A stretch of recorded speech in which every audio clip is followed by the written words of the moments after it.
Buenos días para todos. Entonces, en este video nosotros vamos a hablar acerca de digamos, el evento de excitación y contracción muscular. Esto va a ser tanto en el músculo estriado, en el músculo liso y en el músculo cardíaco. Vamos a ver, digamos, cómo son estos eventos, cuáles son las diferencias entre estos tipos de músculo y pues qué propiedades hay allí. Para iniciar, entonces los invito a que inicialmente piensen, digamos, en lo que ustedes conocen acerca del músculo, es cuántos tipos de músculo hay en el cuerpo humano, ¿sí? Cuántos tipos de músculos nosotros tenemos, cuál es la función inicial de cada uno de esos músculos, la función primaria de todos los tipos de músculos. Piensen un poco en cómo es ese proceso de contracción muscular, ¿sí? Y qué estructuras intervienen en dicho proceso. Entonces, para empezar, tenemos de que el cuerpo se compone alrededor del 50% de músculo como tal, del cual el 80% viene a ser músculo esquelético o estriado y el 20% restante viene a ser músculo liso cardíaco, corazón allí implicado. Ya nosotros sabemos de forma, digamos, inconsciente o no, de que la función primaria del músculo es generar fuerza o movimiento o trabajo en respuesta a un estímulo fisiológico. Obviamente el músculo esquelético que tenemos acá entonces está relacionado con movimiento voluntario, está muy relacionado con la locomoción, con la respiración y es que nos permite movernos, ¿sí? Para conseguir, por ejemplo, alimento, para conseguir pareja, para huir del peligro.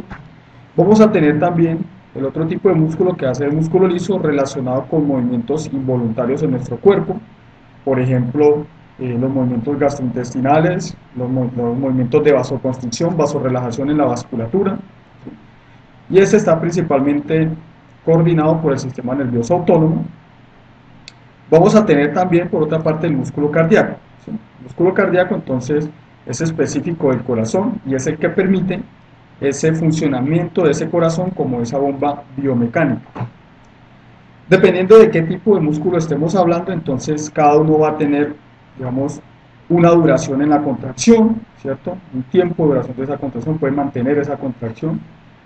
Una fuerza de esa contracción, también va a haber digamos, característica particular a cada uno de ellos y es relacionado con la fatigabilidad y el metabolismo propio de dicho tipo de músculo.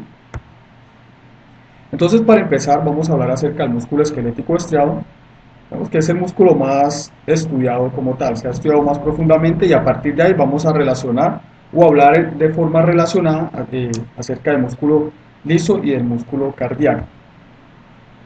Entonces, para iniciar vamos a tener de que las células de músculo esquelético son células que son tan largas como el músculo al cual componen, ¿sí? Entonces, si nosotros vamos a hablar de las células del músculo bíceps, entonces esas células son tan largas como el bíceps mismo al cual componen. Vamos a tener que el músculo entonces en sus extremos tiene unos puntos de inserción, digamos allí conforman lo que se denomina el tendón, que es, digamos, la estructura que permite la inserción como tal al hueso. ¿Listo? Ese músculo o ese grupo muscular está delimitado por un epimisio, que es una membrana externa, y al interior de ese epimisio nosotros vamos a encontrar varios fascículos como tal, que son estos.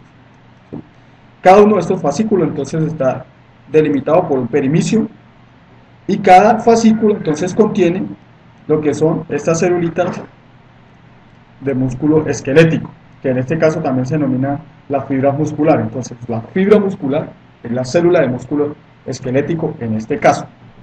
Estas celulitas son pues, realmente grandes, como lo mencioné, son tan largas como el músculo al cual pertenecen y su diámetro es de alrededor de 80 micrómetros, o sea, es más o menos o ligeramente más delgado digamos, respecto a un cabello humano, ¿sí?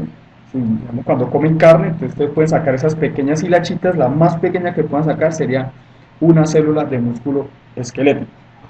Cada una de estas células entonces contiene en su parte externa lo que se denomina el sarcolema, que viene a ser la membrana plasmática de esta célula, junto con una cubierta rica en polisacáridos que permite de una u otra forma relacionarse con la parte extracelular y es lo que conforma el endomisio, ¿sí? El endomisio es esa, digamos, cubierta externa de dichas células. Entonces, para nosotros poder hablar de todo este evento de contracción acople, excitación, contracción en la célula del músculo esquelético, pues primero vamos a mencionar algunas de sus estructuras para entender qué es lo que sucede. Entonces tenemos aquí por una parte la membrana, digamos el sarcolema, que es la membrana plasmática, más el endomisio, ¿sí? Vamos a observar que esa membrana plasmática tiene unas invaginaciones, que es esta que está acá, denominados túbulos transversos, ¿sí? Esas son invaginaciones de la membrana plasmática que van hasta otras estructuras subcelulares que vienen a ser las miofibrillas, ¿sí? Esta es la célula como tal, esta es la célula, ¿sí? O sea, esto me representa, me voy a volver un poco, esta célula es esto mismo que tenemos acá,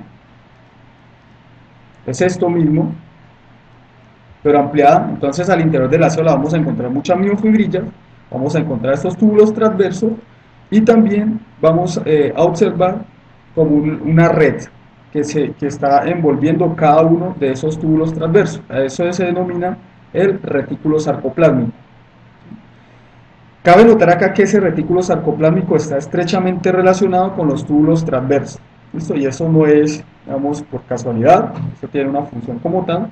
Y también vamos a tener presente de que al interior de cada una de estas células vamos a encontrar muchas mitocondrias, que son los organelas intracelulares que permiten la formación del ATP. Entonces ese músculo esquelético, digamos, él se organiza, esas miofibrillas que contiene cada una de esas células de músculo esquelético. Aquí tenemos la célula y aquí están las miofibrillas, ¿cierto?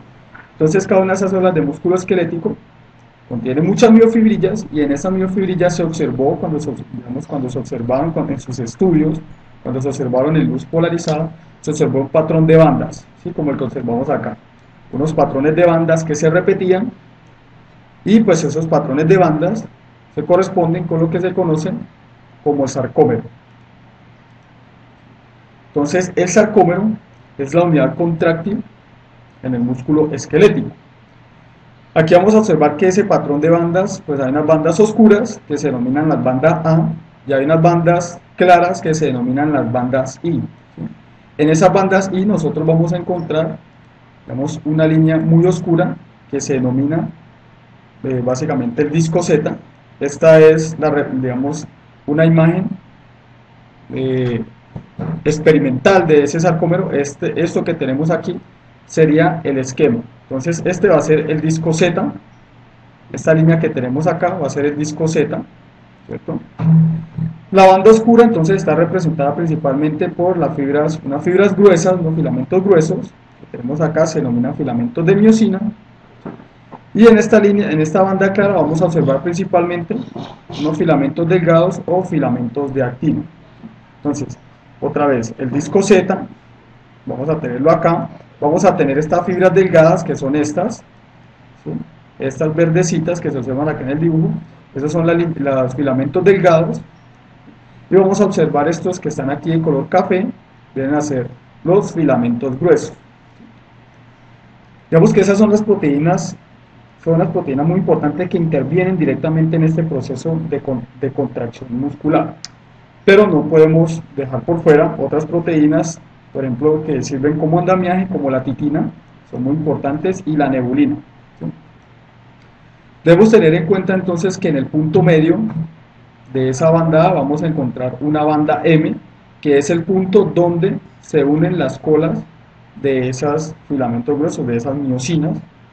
Y pues a partir de allí es que, digamos, o este es el punto medio en el cual el sarcómero va a tender a contraerse, ¿sí? Este sarcómero, o sea, la contracción se va a realizar desde este punto para acá y desde este punto hacia el centro.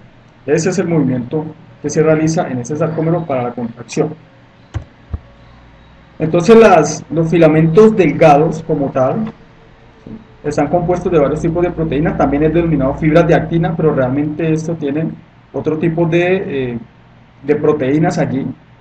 A saber, entonces, nosotros vamos a tener como tal las fibras de actina, ¿sí? El filamento de actina, pero también vamos a encontrar unas proteínas que se denominan las tropomiosinas y un complejo de proteínas denominado complejo de troponinas. En ese complejo de troponinas, entonces nosotros vamos a tener una troponina I, una troponina T y una troponina C, donde I hace referencia a una troponina de inhibición. Es una troponina que oculta el sitio de unión entre la actina y la miosina, en esa actina.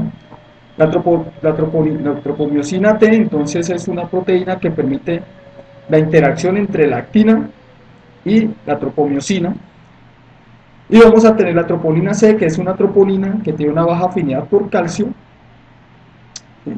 Y que en presencia de altos niveles de calcio, entonces, digamos, sufre un cambio de conformación y de una u otra forma desenmascara los sitios de unión de la actina a la miosina, como vamos a ver posteriormente. Las otras fibras que nosotros encontramos allí son las fibras gruesas o filamentos gruesos, que básicamente son fibras de miosina, ¿sí? Estas fibras de miosina entonces se componen básicamente, digamos, de un par de cadenas pesadas de miosina enrolladas entre sí, como observamos acá, y estas fibras pues van a tener una cola. En esta región va a haber lo que se conoce como una bisagra y ahí también una cabeza. Además de esto, hay unas cadenas ligeras que cumplen una función de regulación.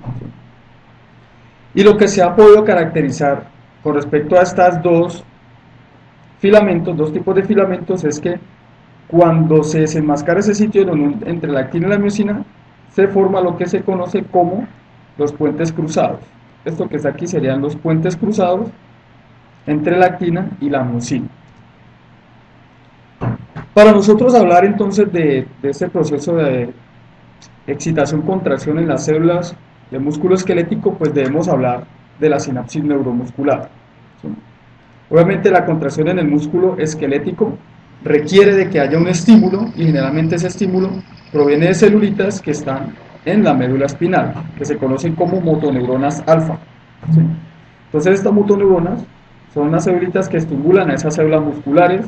Ellas se encuentran en el asta anterior de la médula espinal, en esta región, y ellas, por ejemplo, pueden responder ya sea por recibir información de corteza cerebral, de cerebelo, de núcleos basales, o también, por ejemplo, en respuesta a arcos reflejos, como por ejemplo el uso muscular, el órgano tendinoso del Golgi. Pueden responder, se pueden activar en respuesta a cualquiera de estas estructuras. También se debe tener en cuenta el siguiente concepto, que es la unidad motora. ¿Qué es la unidad motora? Entonces la unidad motora hace referencia al conjunto de la motoneurona y las células musculares que está inervando dicha motoneurona. Entonces, mirando aquí el esquema, la unidad motora sería la motoneurona como tal y las fibras que ella está inervando, ¿sí? Entonces, a eso hace referencia el concepto de unidad motora. Digamos, la estructura en la cual o a través de la cual se relaciona el sistema nervioso con el músculo esquelético, pues va a ser la sinapsis neuromuscular. Entonces, esta sinapsis neuromuscular básicamente es una unión, entre comillas, como tenemos acá, ¿sí? Porque como tal no hay una unión, sino que es, digamos, es un acercamiento, es una sinapsis como tal química, entre ese axón, como observamos acá, entre ese axón y las células de músculo esquelético. De forma normal, lo que se ha caracterizado ampliamente es que la información se conduce desde la motoneurona hacia el músculo esquelético. Obviamente hoy en día ya se sabe de que hay, por ejemplo, señalización retrógrada, pero lo que vamos nosotros a tratar principalmente es la información que viaja en esta dirección, un potencial de acción que transmite una información a la célula de músculo esquelético. Se debe tener algo muy claro acá, ¿sí? Si esa motoneurona es estimulada y genera potenciales de acción, entonces el músculo como tal se va a contraer. Si en esta célula no se produce estímulo, entonces aquí la célula del músculo esquelético no se va a contraer. Por tanto, se tiene que, básicamente, la relajación en el músculo esquelético es ausencia de estimulación en las células de músculo, en las motoneuronas. Entonces, ¿cómo es todo este proceso de contracción muscular? Entonces, ya habiendo visto la estructura básica, nosotros tenemos de que inicialmente se produce un potencial de acción en esas células, esas motoneuronas, esas células nerviosas, que viajan a través de ese axón.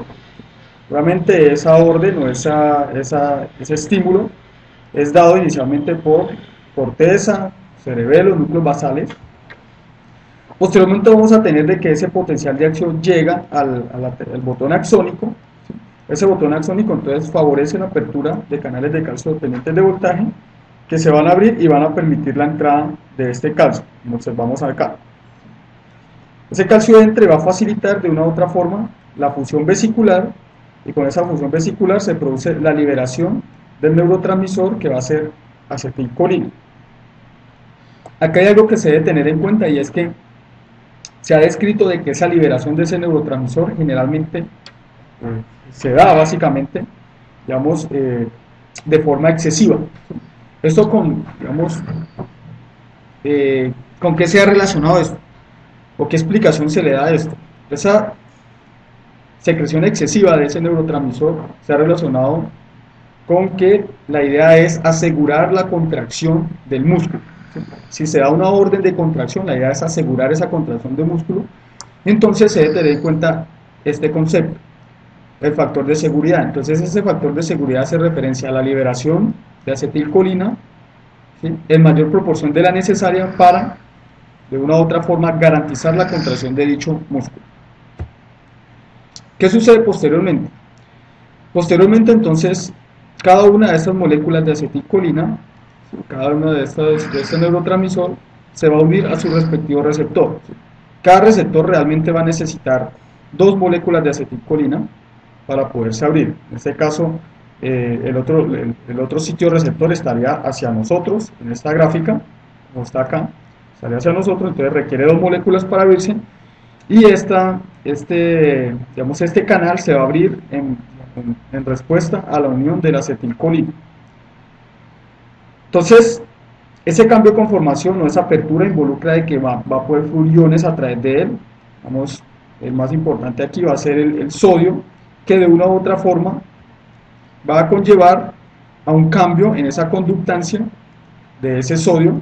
¿Sí? También obviamente hay potasio allí, pero principalmente el sodio va a conllevar a un cambio de polaridad en esta placa terminal, en esta membrana de esta célula de músculo esquelético. ¿Qué sucede posteriormente? Entonces, digamos, esa entrada de ese sodio despolariza esta región. Si la entrada de ese sodio es suficiente, entonces se puede dar el evento de que un canal de sodio dependiente de voltaje pueda censar esta despolarización, ¿sí?, se abra y se comienza a transmitir un potencial de acción en esa membrana de ese músculo esquelético. Entonces, ¿qué sucede acá? Lo que sucede acá es que ese potencial de acción va a viajar por toda esta membrana, ¿sí? Supongamos que aquí estaba el botón axónico, aquí está la placa neuromotora, ¿cierto? Hola acá. Entonces el potencial de acción va a viajar por esa membrana de esa célula muscular y posteriormente entra por el túbulo transverso. ¿Qué sucede acá? Como les mencioné antes, el retículo sarcoplásmico se relaciona muy estrechamente con los túbulos transversos, ¿sí?, formando lo que se conoce como una tríada, que es lo que tenemos acá. Entonces el potencial de acción va a comenzar a viajar por ese túbulo transverso, ¿sí?, por acá, y eso va a permitir la liberación del calcio desde el retículo sarcoplásmico. Pero ¿cómo sucede esto? ¿Sí? Entonces acá tenemos el túbulo transverso, entonces el potencial de acción viene por acá, ¿sí?, y él va a facilitar el cambio de conformación de unas proteínas que se denominan los canales de calcio tipo L o receptor DHP. ¿Sí? Generalmente estos canales se organizan en tétradas que se relacionan estrechamente con, aquí esos son cuatro proteínas, no, cuatro canales que se relacionan estrechamente con una proteína que está en la membrana del retículo sarcoplásmico que se denomina el receptor de rianodina o el canal para la liberación de calcio. Este receptor de rianodina, si observamos acá, tiene como unos pies, y cada uno de esos pies, ¿sí?, se relaciona con un canal como tal. Entonces, cuando el potencial de acción viene, él induce un cambio de conformación en cada una de ellas, de estas proteínas, ¿sí?, de estos canales de calcio tipo L, y allí lo que se ha caracterizado es que hay un acople electromecánico entre canales de calcio tipo L y esas unidades del receptor de reanodina. Entonces el canal de calcio tipo L cambia de conformación, entonces un cambio de conformación en el receptor de reanodina, y esto permite la apertura de esta estructura y la salida de calcio hacia el citoplasma. ¿Sí? Todo esto es el evento que ocurre acá. Que es, bueno, vamos a resumir aquí brevemente lo que ha ocurrido. Entonces, viene el potencial de acción por la motoneurona, ¿sí? Produce la liberación del neurotransmisor, se produce el potencial de acción en esa membrana plasmática que viaja obviamente a través de ella y se interna en los túbulos transversos, ¿cierto? En esta triada. Entonces en esta triada lo que finalmente se va a producir y a través del canal de calcio tipo L, el receptor de reanodina, es la liberación de calcio. Entonces lo que se va a producir en este paso es básicamente incrementos en las concentraciones de calcio citoplasmáticas, ¿sí? Básicamente aquí se produce un incremento en los niveles de calcio. Aquí el calcio funcionaría básicamente como un segundo mensajero. Entonces la pregunta es, ¿ha ocurrido contracción acá? ¿Ha ocurrido contracción en este punto? ¿Qué piensan? ¿Qué creen ustedes? En este caso, pues digamos la respuesta es no, ¿sí? Aquí lo único que se ha hecho es producir la transducción de una señal nerviosa hacia una señal química al interior de esta célula de músculo esquelético. Lo que sucede posteriormente es que ese calcio difunde, obviamente recordemos que ese retículo sarcoplásmico está envolviendo cada una de las miofibrillas, entonces ese calcio difunde hacia las miofibrillas donde están los filamentos de actina y los filamentos de miosina, ¿sí? ¿Qué va a suceder ahí? Entonces, digamos, esta es la condición basal. En este caso, los niveles de calcio son bajos, ¿cierto? Son niveles bajos. Cuando ellos se elevan, entonces lo que va a producir es que ese calcio se una a esta troponina C, como observamos acá, ¿sí? Después de que se une, entonces se da un cambio de conformación. Aquí vamos a tener el sitio de unión entre la actina y la miosina, se da un cambio de conformación y desenmascara este sitio de unión entre actina y miosina. Y allí se da o se forma el puente cruzado, ¿sí? Se origina el puente cruzado. Entonces la pregunta es allí nuevamente, ¿hay contracción en este momento? ¿Hay contracción? Para que se dé cuando uno habla de movimiento, de contracción, ¿qué se está consumiendo directamente? O sea, que implícitamente hay un gasto de ¿qué? Un gasto de energía, ¿cierto? Y hasta el momento aquí, obviamente en todos estos procesos siempre va a haber un gasto basal de energía, pero relacionado con la contracción como tal, todavía no hay gasto de energía, ¿sí? O en forma de ATP. Una vez se da estos puentes cruzados, entonces lo que sucede acá, inicialmente, aquí tenemos el puente cruzado, es que el ATP se va a unir a esa cabeza de miosina. Aunque no lo mencioné anteriormente, esta cabeza de miosina tiene una función ATPasa y tiene una afinidad por el ATP. Estando en este estado, entonces el ATP se une a él y este complejo de cabeza de miosina con el ATP reduce ligeramente su afinidad por estos filamentos de actina, ¿sí? Entonces él se separa, ahí comienza la función de hidrólisis de ATP o esa función hidrolítica de ATP o de ATPasa como tal. Hidroliza el ATP, me forma ADP y fósforo, como observamos acá, ¿sí? Pero esto también induce un cambio de conformación, si observamos, y hace digamos, un movimiento de este tipo, esa cabeza de miosina, y lo que va a suceder posteriormente es que él se une en otro punto diferente al cual estaba unido inicialmente. Observemos acá, está unido en este punto, está unido en este punto, está unido en este punto, aquí se va a unir en un punto diferente, ¿sí? Aquí está unido acá, acá, otra vez, acá, este es el punto original, y él se va a mover hacia un punto diferente, digamos, se une en un punto diferente. En ese proceso de formar de nuevo el puente cruzado en ese punto, pues se da la liberación del fósforo, ¿sí? Con esa liberación de fósforo se da de nuevo un cambio, digamos, de conformación, que es se da el golpe de fuerza, ¿sí? Como tal, se denomina golpe de fuerza, en el cual se produce el movimiento. Allí como tal se da el movimiento relativo entre las fibras de actina y las fibras de miosina. Posteriormente se libera como tal el fósforo y quedamos de nuevo en el estado inicial de formación de un puente cruzado. En este momento nosotros hablamos de que se dio un ciclo de contracción entre la miosina, pero los filamentos gruesos, los filamentos delgados, filamentos de actina o filamentos de miosina, ¿sí? Se dio un ciclo de contracción. Obviamente, para que se dé este punto, pues previamente tuvo que haber ocurrido todo lo anterior, ¿sí? Se debe tener muy claro eso. ¿Qué sucede aquí? Lo que nosotros vimos ahora entonces fue básicamente lo que sucede con una cabecita con un filamento de miosina y un filamento de actina, ¿sí? Eso es lo que sucede acá.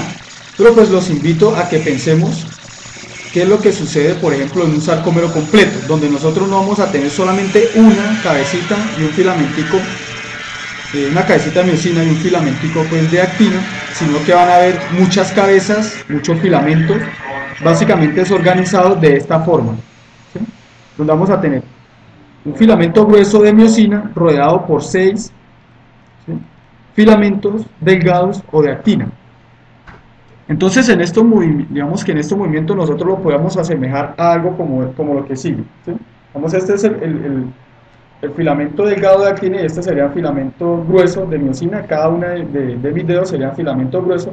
Entonces el movimiento se daría básicamente de esta forma. Mientras que uno está en puente cruzado, el otro posiblemente está haciendo el movimiento del golpe de fuerza, el otro está en un momento dado con baja afinidad, ¿sí?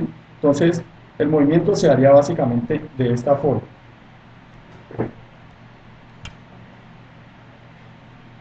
Una vez se da el proceso de contracción, lo que sigue en todo este evento pues va a ser la relajación en ese músculo, ¿sí? Entonces, la relajación en este músculo, ¿qué creen ustedes que implica? O sea, ¿qué se debe dar, qué debe ocurrir para que se dé la relajación en el músculo? Entonces, inicialmente lo que debe ocurrir es disminución en esos niveles de calcio, ¿sí? Disminución en esos niveles de calcio intracelular. ¿Cómo va a suceder esto? Entonces ese calcio básicamente se destruye, puede ser por dos vías: sacarlo de la célula o llevarlo de nuevo al retículo sarcoplasma, que fue el lugar de donde salió. Obviamente la más importante en músculo esquelético viene a ser esta: almacenar el calcio de nuevo en ese retículo sarcoplasma, ¿sí? Esto se hace a través de una bomba, básicamente una bomba de calcio que se denomina la bomba cerca. Esta bomba cerca entonces lleva ese calcio al retículo endoplasmático y allí va a estar de una u otra forma unido a proteínas como la calreticulina o la calsecuestrina, que van a unir a estas moléculas de calcio y van a permitir que obviamente ese calcio no, digamos, disminuya su papel osmótico al interior del retículo sarcoplásmico y pueda ser almacenado en muchas más cantidades al interior. También debemos tener en cuenta de que en la membrana plasmática van a haber otras bombas, por ejemplo, bombas de calcio en la membrana plasmática o intercambiadores de calcio, pero en el músculo esquelético, digamos, esto es, digamos, no es tan importante en relación a lo que tenemos acá. Entonces estas bombas inicialmente lo que van a hacer es disminuir esos niveles de calcio citoplasmático, ¿cierto? Esa disminución entonces va a provocar que se produzca la liberación del calcio de su unión con la troponina, ¿cierto? Va a volver un poco acá. Entonces estamos en este estado. Si los niveles de calcio bajan, entonces el calcio lo que va a hacer es liberarse de este punto, ¿sí? Y al liberarse entonces todo esto cambia de conformación, y al cambiar de conformación oculta de nuevo el sitio y se termina el puente cruzado, que es lo que tenemos acá. Se termina ese puente cruzado, ¿sí? Al terminarse el puente cruzado, entonces, digamos, básicamente se termina esa interacción entre la actina y la miosina. ¿Gracias a qué? A que el calcio se retiró de ese citoplasma hacia el retículo sarcoplásmico. Obviamente se debe tener en cuenta que para todos esos procesos de contracción pues se requiere energía, ¿sí? Y esa energía puede de una u otra forma ser de varias fuentes diferentes. La primera va a ser directamente el ATP. Entonces, si se mirara el ATP en un momento dado, si tomásemos una foto en un momento dado de ese músculo, nosotros tendríamos que el ATP que está en ese momento podría mantener una contracción entre 1 y 2 segundos en el músculo, ¿sí? Obviamente en todo este metabolismo celular nosotros vamos a encontrar otros tipos de intermediarios como la fosfocreatina, que es un intermediario metabólico de alta energía, del cual se puede sintetizar ATP. Entonces esa fosfocreatina básicamente me permite una contracción de máximo unos 10 segundos. También vamos a encontrar entonces que los músculos como tal pueden de una u otra forma almacenar glucógeno. Y este glucógeno me puede permitir una actividad entre 1 y 2 minutos en dicha célula. Entonces ya comienza a observarse de que digamos, el glucógeno puede permitir una actividad muscular un poco más prolongada, pero pues obviamente para las actividades diarias que nosotros hacemos, toda esa obtención de energía y ATP va a ser principalmente a través de fosforilación oxidativa, ya sea de carbohidratos como el mismo glucógeno, por ejemplo en el hígado, que es la reserva más grande que tenemos, y de las grasas de nuestro tejido adiposo. ¿Listo? Entonces, por ejemplo, los carbohidratos entre 1 y 4 horas nos pueden permitir una actividad normal. Supongamos que en algún momento, porque salió de afán de la casa, no desayunó, entonces, y tiene que estar de una u otra forma moviéndose de un lado para otro, pues el glucógeno almacenado en ese hígado va a permitir el sostener esa actividad. No se va a morir de hambre, no va a pasar nada, pero pues obviamente se gastan esas reservas. Si la actividad es mayor y no se consumió energía, entonces se comienza a consumir las grasas. Estos son para actividades ya un poco más largas. Supongamos que se perdió, no sé, en un bosque o en un momento dado no pudo comer durante el día, entonces allí se comienzan a consumir las grasas y van a ser la fuente principal de energía para mantener, digamos, un nivel de actividad en músculo esquelético. Obviamente se tiene de que esa contracción muscular sea caracterizada de varias formas, ¿sí? Una va a ser la contracción isométrica. ¿Listo? Entonces esa contracción isométrica, ¿qué implica? Esos estudios del músculo por contracción isométrica lo que se busca es mirar cómo es el nivel de tensión que desarrolla ese músculo cuando se le mantiene anclado en o se le mantiene una longitud constante. Entonces haga de cuenta que ustedes van a levantar con un solo brazo 100 kilogramos. Entonces ustedes tratan de levantar esos 100 kilogramos, ustedes lo que observan es que el músculo como tal no va a cambiar de longitud, pero sí el nivel de tensión en el músculo se va a incrementar, ¿sí? A eso hace referencia una contracción isométrica. La otra forma de estudiar la función muscular es mediante la contracción isotónica. Entonces esta contracción isotónica involucra de que básicamente se va a tener un nivel de tensión constante, o sea, se le va a dar una carga constante al músculo y se va a observar cómo es ese cambio en la longitud. Por ejemplo, aquí se puede mirar, digamos, la velocidad de contracción del músculo respecto a una carga determinada, por ejemplo. Entonces eso ha permitido de una u otra forma observar que músculos como el sóleo, ¿sí?, digamos, tener una respuesta de contracción un poco lenta, pero la duración de esa contracción puede ser mayor respecto a lo que se observa en gastrocnemio y respecto a lo que se observa, en este caso, en un músculo ocular, cuya contracción es muy rápida, pero es breve. Dentro de toda esta caracterización, digamos, en el músculo esquelético, digamos que se ha mirado esa respuesta respecto a cómo es el estímulo, cómo responde este músculo respecto a la característica del estímulo. Entonces, cuando el músculo se estimula con un solo, digamos, se estimula con un solo estímulo, valga la redundancia, o los estímulos están muy separados, como observamos acá, entonces lo que se va a observar es que el estímulo provoca una contracción y esta pequeña línea que tenemos acá, entonces representa todo lo que vimos anteriormente, ¿sí? Hasta aquí va la contracción y posteriormente se da relajación. Entonces un estímulo provoca contracción, relajación. Si nosotros ponemos otro estímulo seguido y si está lo suficientemente separado, entonces después de la relajación pues se da otro evento de contracción y posteriormente otro evento de relajación. ¿Qué sucede cuando comenzamos a disminuir, ¿cierto?, el periodo? Cuando comenzamos a disminuir el periodo de estimulación, que es igual a decir aumentar la frecuencia. ¿sí? La frecuencia de estimulación. Entonces, el estímulo provoca un evento de contracción, pero cuando él comienza a relajarse, entonces llega el otro estímulo. Ese otro estímulo que va a provocar como tal. Entonces provoca más liberación de calcio, eso va a permitir más formación de puente cruzado y un nivel de contracción un poco mayor. Básicamente es la suma entre los, digamos, eventos individuales como tal. Posteriormente se va a dar de nuevo aquí, se va a dar de nuevo pues la relajación y llega de nuevo un estímulo y provoca la liberación de más calcio, la formación de más puente cruzado y posteriormente, digamos, un nivel de contracción un poco mayor. A este evento, como se tiene acá, se le denomina una sumación temporal de la fuerza contráctil, ¿sí? ¿Qué sucede si disminuimos aún más ese periodo de estimulación?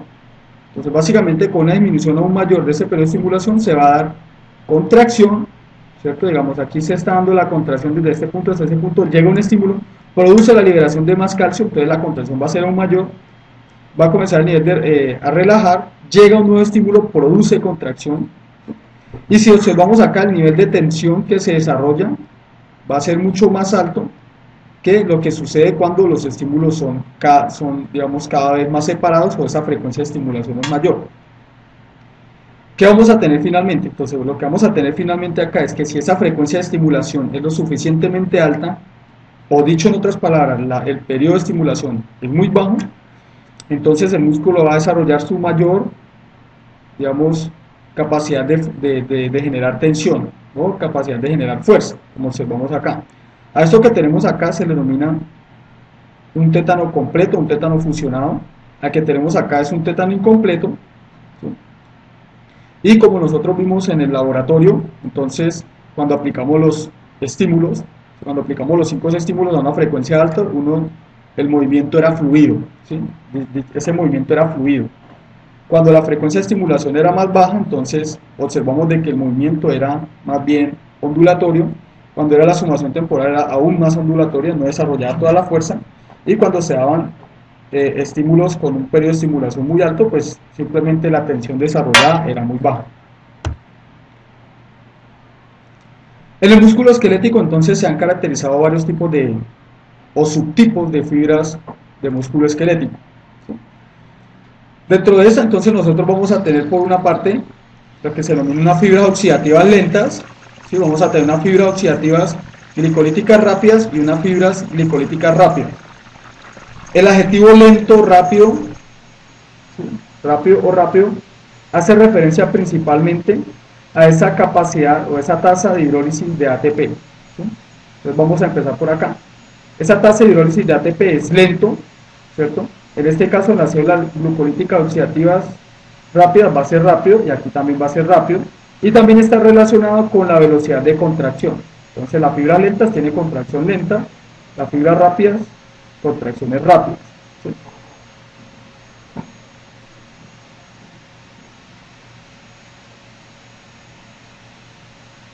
Bueno, con esto también entonces, ¿qué está relacionado? Hay unas características estructurales relacionadas con esto.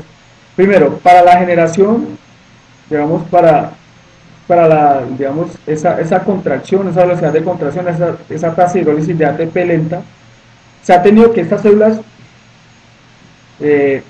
oxidativas lentas son básicamente células pequeñas, son las más pequeñas del tipo de fibras musculares, tienen una gran cantidad de mioglobina, ¿sí? Tienen bastantes mitocondrias y por otra parte son bastante vascularizadas, por lo tanto se ven de un color rojo. Esta característica, ¿con qué está relacionada? Si tiene muchas mitocondrias y bastantes capilares que permiten llevar nutrientes y oxígeno, entonces generalmente se relaciona con una alta capacidad de generar ATP, digamos por glucólisis aeróbica, generalmente a través de la mitocondria. ¿Sí? En estas fibras glicolíticas oxidativas rápidas, nosotros vamos a tener de que esa capacidad de generar ATP va a ser intermedio. Generalmente esa capacidad depende tanto de la respiración celular anaeróbica, o sea, glucólisis anaeróbica, como respiración celular en las mitocondrias. Entonces estas son celulitas que son de un tamaño intermedio, ¿sí? Tiene gran cantidad de mioglobina, tiene bastantes mitocondrias, tiene bastantes capilares y ella se observa de un color rosadito, como se observa acá. Esas son las fibras glicolíticas oxidativas rápidas.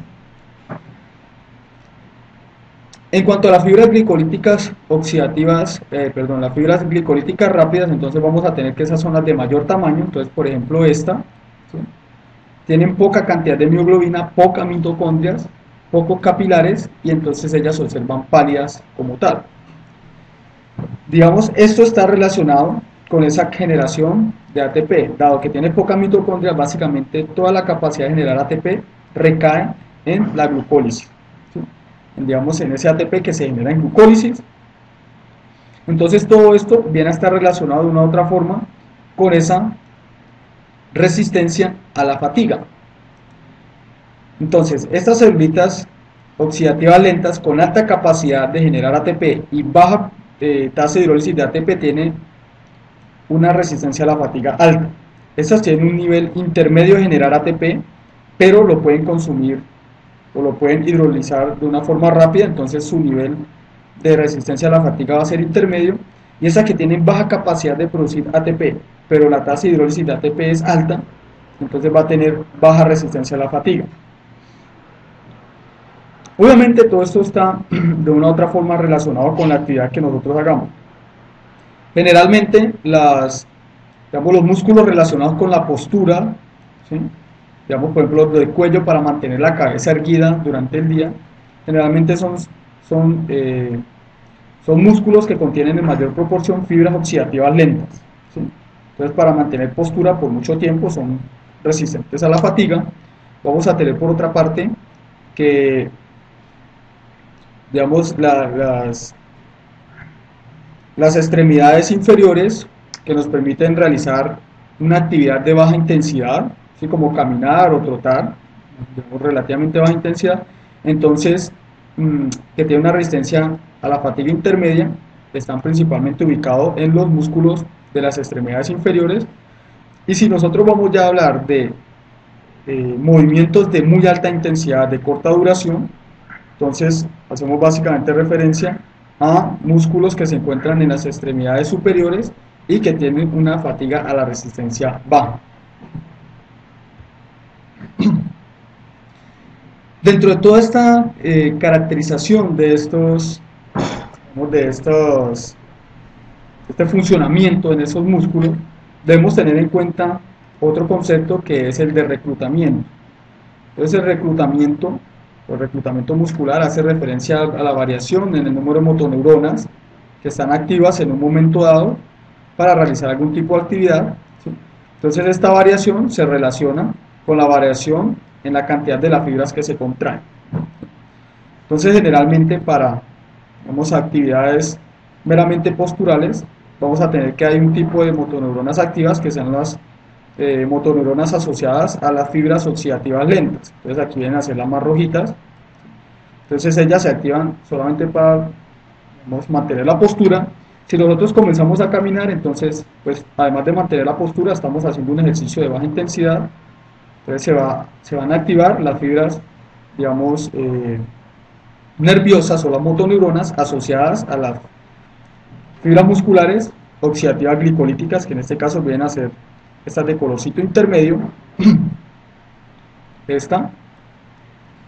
Y si vamos a correr, por ejemplo, un terremoto y salimos corriendo, entonces se van a activar todas las fibras musculares en un momento dado para permitir de una u otra forma el poder desarrollar dicha actividad de alta intensidad. Ya cuando volvemos a las condiciones normales, pues simplemente, si digamos nos detenemos, entonces van a estar activas principalmente las motoneuronas asociadas a las fibras oxidativas lentas. ¿Qué se tiene acá? Después de un trabajo intenso, ¿sí? En el músculo, bueno, o en la actividad muscular se desarrolla lo que se conoce como fatiga, ¿sí? Y esa fatiga se ha caracterizado de dos formas diferentes, ¿sí? La fatiga, digamos, en la actividad muscular. Se ha caracterizado que puede ser debida digamos, por eventos o por circunstancias a nivel central, y otra por circunstancias o eventos a nivel periférico. Cuando hablamos a nivel central, generalmente se hace referencia al sistema nervioso, ¿sí? A ese sistema nervioso, y esto involucra, por ejemplo, disminución en el número de motoneuronas reclutadas y también frecuencia de estimulación. Cuando hablamos de disminución en el número de motoneuronas reclutadas, entonces me voy a volver un poco. Entonces, por ejemplo, acá, ¿qué sucede si estamos en una actividad cualquiera, digamos una actividad de alta intensidad? Entonces, activamos todas las motoneuronas, ¿cierto? Pero en un momento dado, las unidades motoras tipo 3, que son las más fatigables, dejan de funcionar. Entonces, en ese caso, digamos, las motoneuronas, como tal, las motoneuronas, pueden sufrir unos procesos de desbalance iónico por estar altamente estimuladas, ¿sí? Entonces, al ellas no ser de una u otra forma activadas, pues no va a permitir la activación del músculo y el nivel de fuerza que se desarrolla va a ser menor. El otro tipo, o la otra característica viene a ser disminución en la frecuencia de estimulación, y aquí me devolveré también un poco. Entonces, ¿qué pasa en esa frecuencia de estimulación? Si en esa frecuencia de estimulación, digamos, en un ejercicio al inicio, nosotros podemos desarrollar todo el nivel de tensión, ¿sí? Y en un momento dado se sobreestimulan esas motoneuronas generalmente pueden sufrir un desbalance iónico, como mencioné anteriormente, entonces se vuelven cada vez más resistentes a producir de una u otra forma un potencial de acción, ¿sí? Entonces, si se vuelve resistente, la frecuencia de estimulación sobre el músculo va a disminuir y el nivel de tensión va a disminuir también, ¿sí? Este nivel de tensión, como lo observamos aquí, comienza a disminuir y dependiendo del nivel de fatiga, entonces comienza a disminuir debido a que esas motoneuronas están de una u otra forma estimulando el músculo a más baja frecuencia a medida que va pasando el tiempo. La otra forma en que se ha caracterizado esto es, digamos, a nivel periférico. Entonces, a nivel periférico ya hacemos referencia al propio músculo como tal, ¿sí?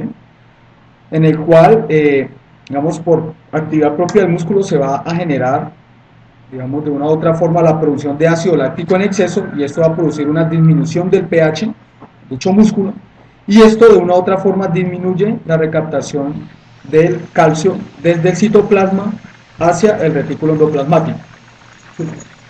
Entonces también aquí me vuelvo un poco para retomar algo. Aquí en el proceso de relajación. Si observamos aquí esta bomba,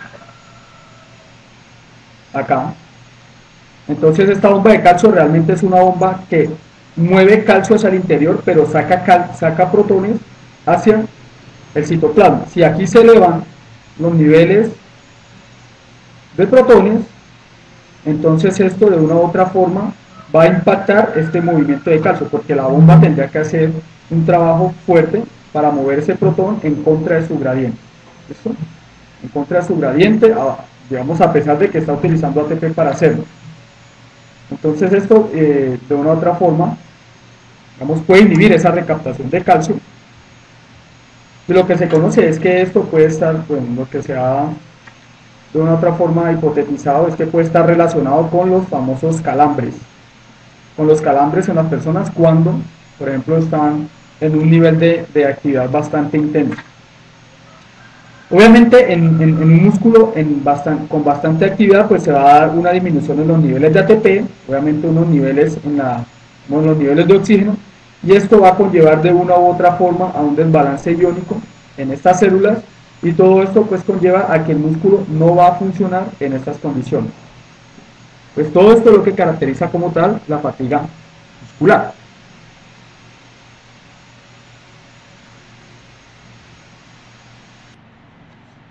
Bueno, entonces para continuar con el tema, vamos a hablar ahora acerca del músculo cardíaco.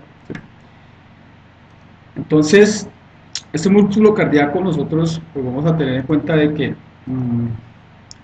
está compuesta de dos tipos de fibras, van a ser las fibras de trabajo, otras van a ser las fibras de conducción, en el cual vamos a tener que para las fibras de trabajo pues las podemos encontrar en el músculo atrial o en el músculo ventricular, ¿sí? Nosotros vamos a estar hablando es principalmente de las fibras de trabajo, ¿listo? Que son las fibras contráctiles como tal en ese músculo cardíaco. Las fibras excitatorias o de conducción que se muestran en el gráfico como el color verde, entonces son básicamente fibras especializadas en transmitir esa información, pero esas las trataremos en el módulo de cardíaco posteriormente. Hay una cuestión que se debe tener muy en cuenta acá y es que la contracción del músculo cardíaco no depende del sistema nervioso como tal, ¿sí? O el inicio de la contracción. La contracción se origina principalmente en una estructura denominada nodo sinoatrial que viene a ser el marcapasos del corazón. ¿Listo? Toca tener esto en cuenta. Ese es el marcapasos del corazón. Entonces, ¿cuál es el papel del sistema nervioso? El papel del sistema nervioso acá viene a ser el modular la actividad de ese corazón, la actividad contráctil. ¿Listo? En el músculo cardíaco, entonces, nosotros vamos a ver que estas celulitas son unas células básicamente ramificadas, como vemos acá, son células mononucleadas, tienen estriaciones, también similar a lo que sucede en el músculo esquelético, y se relacionan una con otra a través de estas estructuras que se denominan los discos intercalares. Entonces, en los discos intercalares nosotros vamos a observar otras, digamos, poros que son los gap junction o uniones comunicantes que permiten el paso básicamente libre de agua y electrolitos, o sea que esos componentes pueden pasar de un citoplasma a otro, ¿sí? ¿Eso qué permite? Entonces permite que, por ejemplo, un potencial de acción generado en una célula pueda pasarse rápidamente a la otra a través del paso de esos iones de una célula a la otra, ¿sí? Esto es lo que se conoce como una sinapsis tipo eléctrica, que es básicamente fundamental en ese funcionamiento cardíaco, ¿sí? Todas estas células contráctiles y también las de conducción están comunicadas mediante sinapsis tipo eléctrica. En el músculo cardíaco, entonces, nosotros vamos a encontrar similares estructuras a las que vimos en el músculo esquelético. Vamos a tener sarcolema, ¿cierto? Vamos a tener retículo sarcoplásmico, aunque es menos predominante que lo que se observaba en músculo esquelético. Vamos a tener los túbulos transversos, ¿cierto? Una gran cantidad de mitocondrias, vamos a observar allí, y obviamente los miofilamentos, con sus estriaciones, aunque no tan regulares como las del músculo esquelético. Aquí vamos a observar de que el calcio extracelular sí juega un papel fundamental en ese proceso de contracción, como lo vamos a ver ahora, ¿sí? Aquí observamos que ese gradiente puede ser alrededor de 12.000 veces, hacemos la división, un gradiente de 12.000 nanomolar por litro, nanomol por litro, y eso está implicado en lo siguiente, ¿sí? Ahora para continuar con la idea. En la célula de músculo cardíaco, entonces el potencial de acción viene por la membrana, viaja por el túbulo transverso y va a producir el cambio de conformación de este canal de calcio tipo L, que obviamente va a permitir de una u otra forma un paso de calcio. Ojo aquí, digamos, con la diferencia entre músculo cardíaco y músculo esquelético. En el músculo esquelético este canal de calcio tipo L también cambia de conformación, pero había básicamente una interacción mecánica con el receptor de rianodina. Entonces, esa interacción mecánica, digamos, el canal de calcio tipo L cambia de conformación y esto inducía un cambio de conformación en el receptor de rianodina y esto permitía de una u otra forma posteriormente la salida de calcio, ¿sí? A esto se le denomina, o se le ha llamado, un acople electromecánico.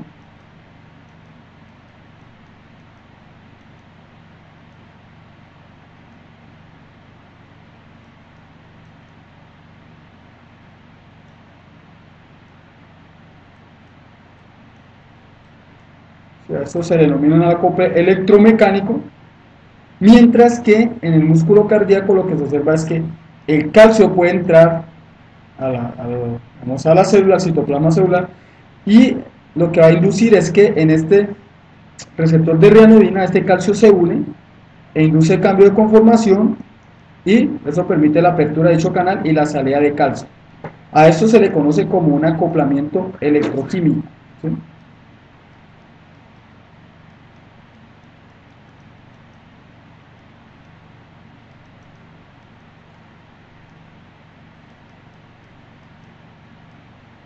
¿Listo? Un acoplamiento electroquímico. Obviamente esta entrada del calcio que induce la salida de calcio también tiene otro nombre que es liberación de calcio inducida por calcio, que en inglés viene a ser calcio, calcium induced calcium release, se conoce como de esta forma. Entonces, el evento aquí para el incremento en los niveles de calcio está dado por básicamente este evento. Liberación de calcio inducida por calcio. Obviamente, también se debe tener en cuenta que el calcio extracelular que entra al citoplasma de dicho cardiomiocito, pues va a estar participando en esos incrementos. Este calcio que se incrementa en el citoplasma, pues va a ir a las miofibrillas y va pues a producir, digamos, todo este evento o a inducir este evento de contracción muscular. El ciclo de contracción es similar a lo que observamos para músculo esquelético, ¿sí? Se da un puente cruzado, posteriormente se va a hidrolizar de ATP y finalmente aquí el golpe de poder o la contracción como tal y volvemos a un estado, digamos, de puente cruzado. La invitación aquí es siempre tener en cuenta qué está sucediendo a nivel macroscópico. Entonces, a nivel macroscópico son muchas cabezas interactuando con muchos filamentos de actina. Esto es un solo sarcómero. Entonces, supongan cuántos sarcómeros hay de aquí para acá, cuántos hay de aquí para allá y cuántas miofibrillas hay por acá, por estos lados. ¿Listo? Entonces, es un evento que implica la interacción de muchas cabezas de miocina con muchos filamentos de actina. En la relajación del músculo cardíaco, entonces es importante tener en cuenta acá que esas bombas de calcio en membrana plasmática van a jugar un papel muy importante, lo mismo que este intercambiador de sodio-calcio, ya que como el calcio que entra es fundamental en la contracción, pues de alguna u otra forma él debe ser sacado y aquí estas vienen a jugar un papel más importante en todo este evento. Esto no significa que esta pierda importancia, no. Esta sigue teniendo un papel fundamental en todos estos eventos. De hecho, esta es regulada para modular esa contracción, digamos, del músculo cardíaco. Y aquí vamos a tener también estas proteínas que juegan un papel allí fundamental en tratar de retener bastante calcio unida a esa proteína. ¿Qué se debe tener en cuenta acá? Entonces se debe tener en cuenta de que esa troponina C en el músculo cardíaco es diferente a la que se tiene en el músculo esquelético. ¿Cuál es la diferencia? En que presenta una afinidad más, pues digamos, afinidad más baja por el calcio, y ese calcio pues va a ser solamente una moleculita de calcio. En el músculo estriado eran solamente dos, músculo esquelético estriado eran por dos. Y la otra es que, como les mencioné ahora, entonces esta bomba cerca puede ser modulada a su actividad.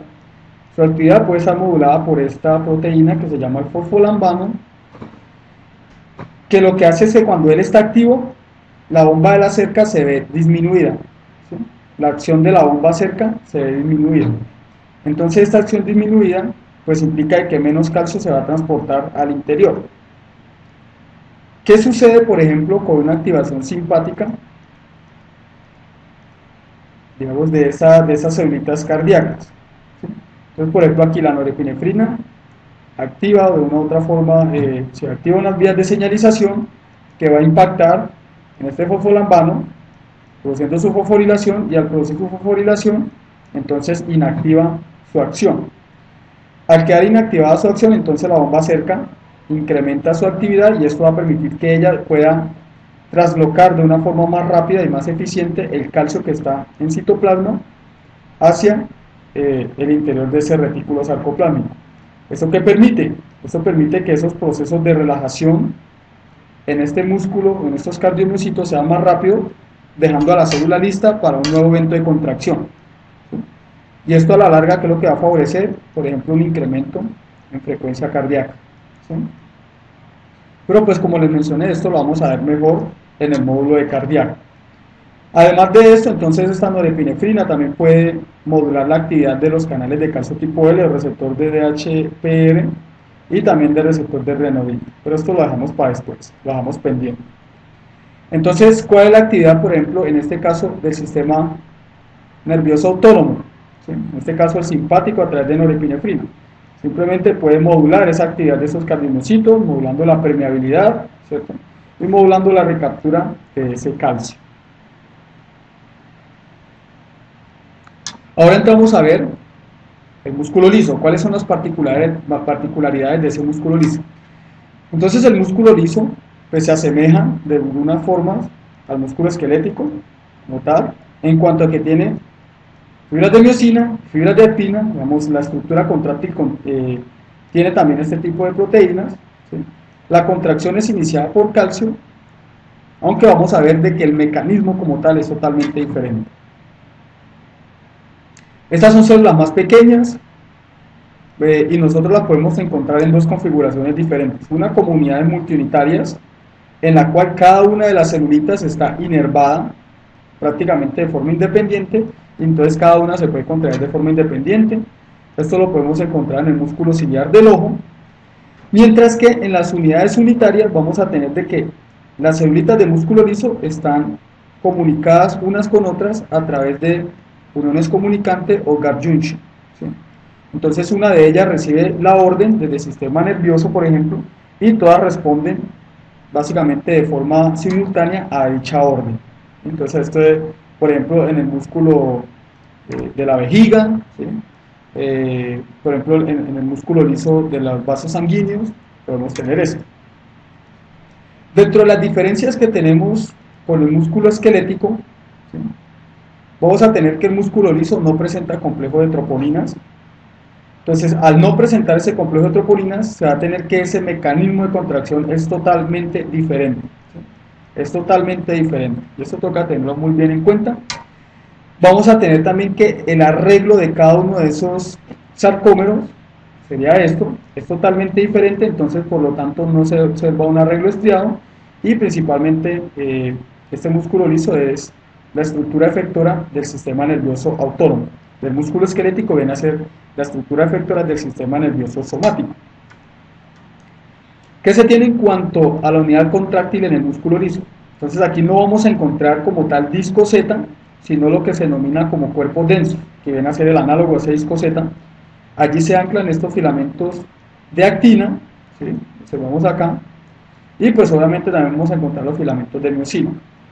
¿Qué otra cosa se tiene? Que la disposición de esos sarcómeros no son en paralelo, ¿sí? No van a ser en paralelo como tal, sino que su ubicación es más bien oblicua. ¿Sí?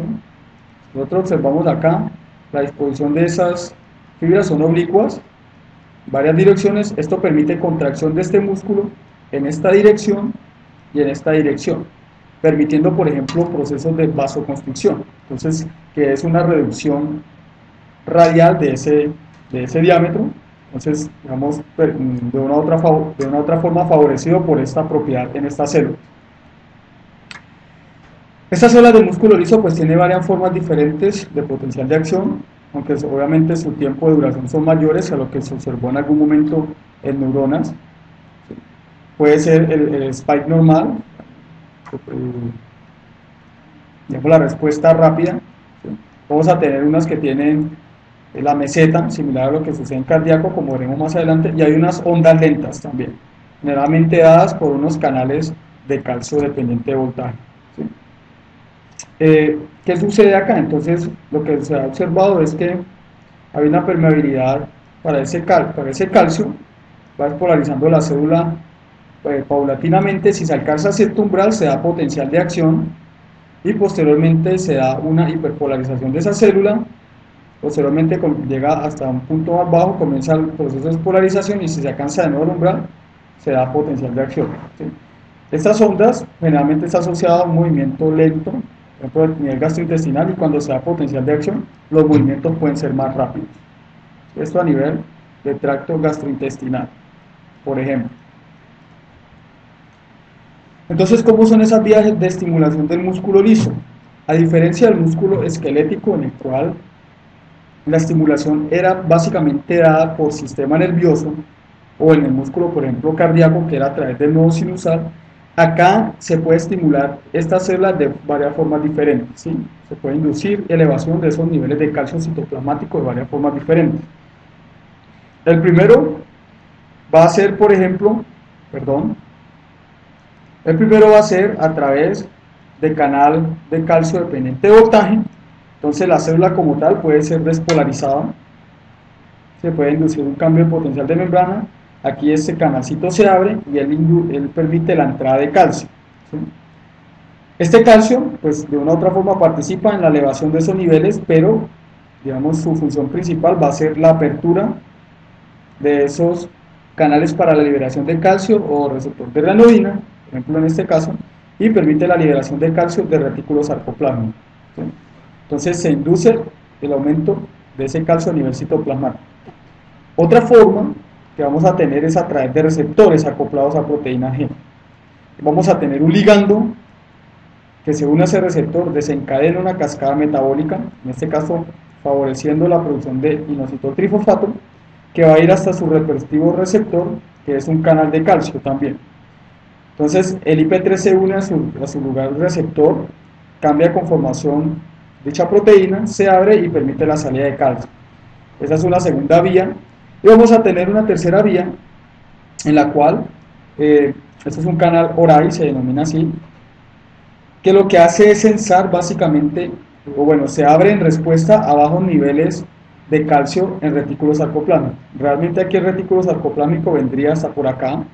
Cuando esos niveles de calcio en retículo sarcoplámico son muy bajos, entonces aquí se ensamblan unas proteínas que interactúan con este canal ORAI, y este canal lo que hace es cambiar de conformación y permite la entrada de calcio. Luego este calcio pues obviamente está conllevando a unos aumentos en su nivel citoplasmático, ¿sí? Pero posteriormente, si el calcio entra a través de esta vía, él va a ser almacenado en este retículo. Entonces aquí tenemos que finalmente, ¿qué se va a producir? Se va a producir elevaciones de esos niveles de calcio a nivel citoplasmático.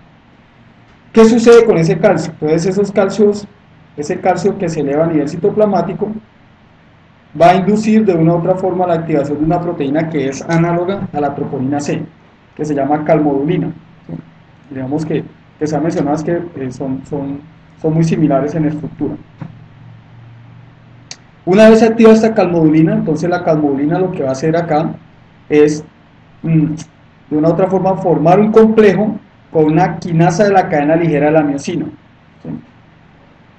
Una quinasa, decimos una proteína que fosforila otra proteína, entonces forman un complejo y conforman lo que se denomina la quinasa de la cadena ligera de la miosina, vamos, calciocalmodulina, ¿sí?